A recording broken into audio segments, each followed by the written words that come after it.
Martin Luther king ने कहा है मित्रों, हालांकि अंग्रेजी में कहा है कि भाई if you can't fly then you can run, if you can't run then you can walk, if you can't walk you can crawl. इसका हिंदी में अर्थ ये होता है कि अगर आप उड़ नहीं सकते तो दौड़िए, अगर दौड़ नहीं सकते तो चलिए, और चल भी नहीं सकते तो रेंगिए, लेकिन आगे ज़रूर बढ़ते रहिए। तो मित्रों क्या कि हालांकि मेरे वीडियो हो सकता है कई बार कुछ कड़वे लगते हो काफ़ी लोगों को, लेकिन ये सच्चाई भी है मित्रों कि जो देसी गोधन है, जो देसी गौ जिनको हम दर्जा देते हैं, हम बोलने को तो जय गौ माता खूब कर सकते हैं, लेकिन क्या हम वास्तव में अपनी जो कथनी और करनी में फ़र्क तो नहीं कर रहे कहीं न कहीं। मित्रों, हमारे गाय को जो देसी गोवंश को लेकर दोहरे जो मापदंड है, जो हिपोक्रेसी है, जो पाखंड है, जो मुझे कहीं एक अपनी ज़िंदगी में, अपनी दैनिक जीवन में कहीं न कहीं लगता है, वो मैं आपके साथ शेयर करने की कोशिश करता हूँ। तो मुझे लगता है कि जो मेरा ये गिलहरी प्रयास है कहीं न कहीं लोगों को ज़रूर जागरूक करेगा, तो इसीलिए मैं रेंग रहा हूँ।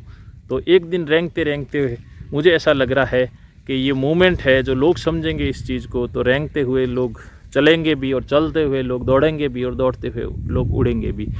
तो कहीं न कहीं अगर देसी गोवंश का इससे भला होगा तो हमें ये सोचना चाहिए, जाने अनजाने में। कई बार होता है जानबूझकर, कई बार अनजाने में भी।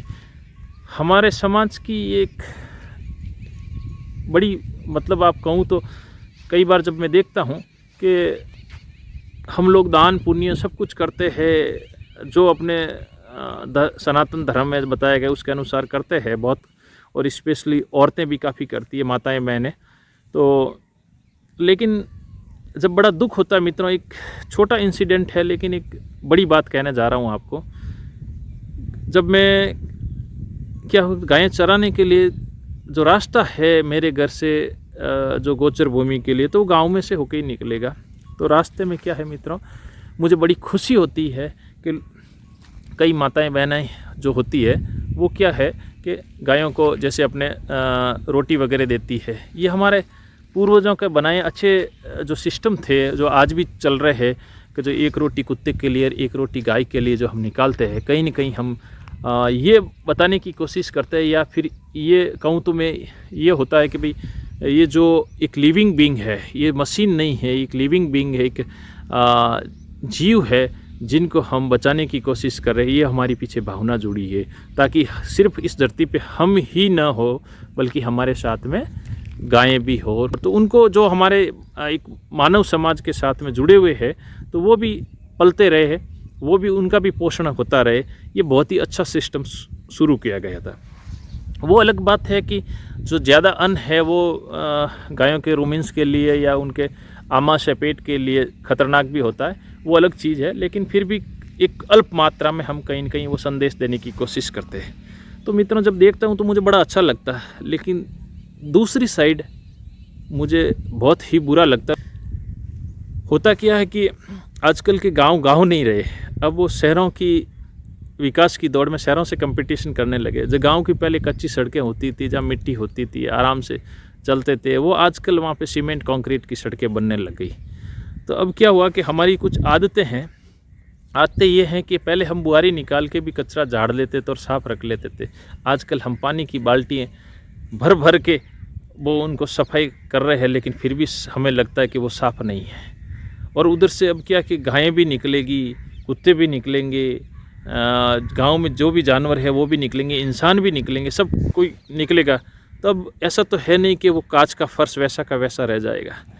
तो कई बार क्या होता है कि जब आप गाय को रोटी देते हो, आपके एक दिन अगर रोटी दे देते हैं, तो दूसरे दिन या तीसरे दिन वो, चाहे वो सूना गोदन हो, चाहे नंदी महाराज हो, वो आपके दरवाजे पर ज़रूर आते हैं वापस। उनको ये आशा होती है कि भाई हमें ये जो व्यक्ति है वो अच्छा व्यक्ति है इस परिवार का, तो हमें कुछ खाने को देगा।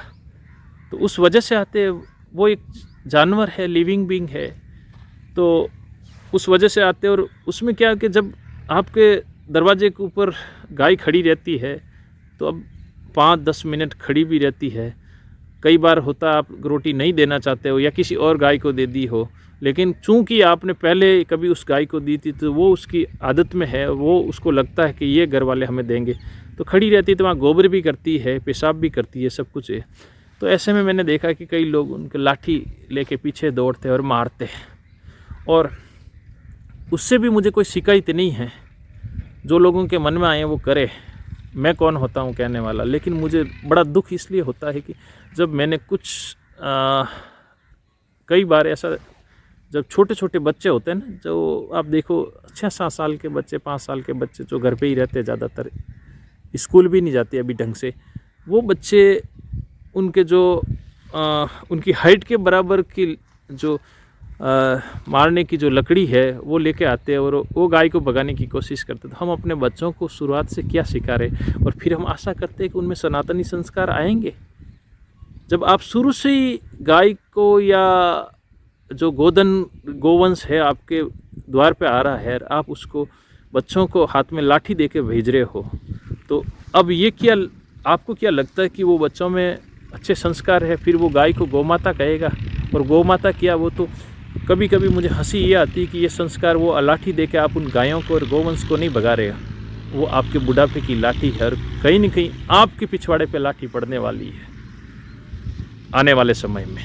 क्योंकि जैसे संस्कार, जैसा हम बीज बोएंगे वैसा ही तो फल काटेंगे। तो मित्रों, कहने को बात यह है कि इस हिपोक्रेसी पे मैं बात करना चाहता हूँ। यह वे भी हमारे समाज का एक चेहरा है। हो सकता है मेरी बातें काफ़ी मित्रों को बहुत कड़वी लगे, लेकिन सच्चाई, आप चाहे मुझसे सहमत हो चाहे असहमत हो, लेकिन मुझे लगता है कि आप मुझे इग्नोर नहीं कर सकते। इन बातों में कहीं न कहीं आपको सहमत होना ही पड़ेगा। धन्यवाद मित्रों।